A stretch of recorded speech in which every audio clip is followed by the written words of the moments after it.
On D-Day, the Queen's beloved father, King George VI, delivered a stirring national address. That day he said, after nearly 5 years of toil and suffering, we must renew that crusading impulse on which we entered the war and met its darkest hour. Our fight is against evil and for a world in which goodness and honor may be the foundation of the life of men in every land.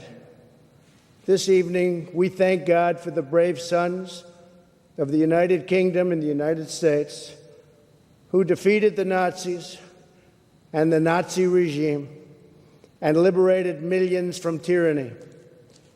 The bond between our nations was forever sealed in that great crusade.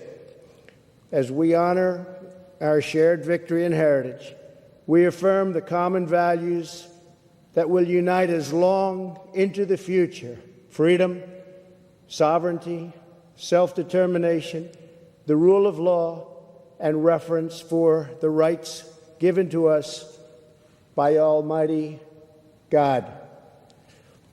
From the Second World War to today, Her Majesty has stood as a constant symbol of these priceless traditions. She has embodied the spirit of dignity, duty, and patriotism that beats proudly in every British heart.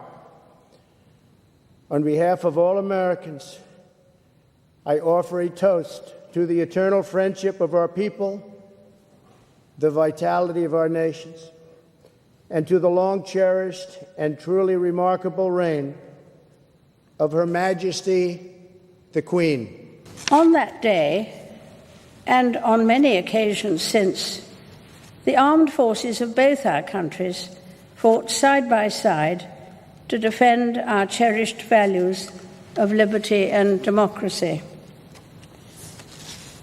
Mr. President, in your State of the Union address this year, you paid tribute to some of the American heroes who risked their lives, and we owe an immeasurable debt to the British, American, and Allied soldiers who began the liberation of Europe on the 6th of June, 1944. I paid my first state visit to your country at the invitation of President Eisenhower. As Supreme Allied Commander, he had ultimate responsibility for the execution of the Normandy landings. In his headquarters in St. James's Square, not far from Buckingham Palace, British and American officers worked closely together to plan the freedom of a continent. And it would be no exaggeration to say that millions of lives depended on their common endeavour. And with your own Scottish ancestry, Mr. President, you too have a particular connection to this country. We are also bound by the strength and breadth of our economic ties as the largest investors in each other's economies. British companies in the United States employ over 1 million Americans, and the same is true vice versa.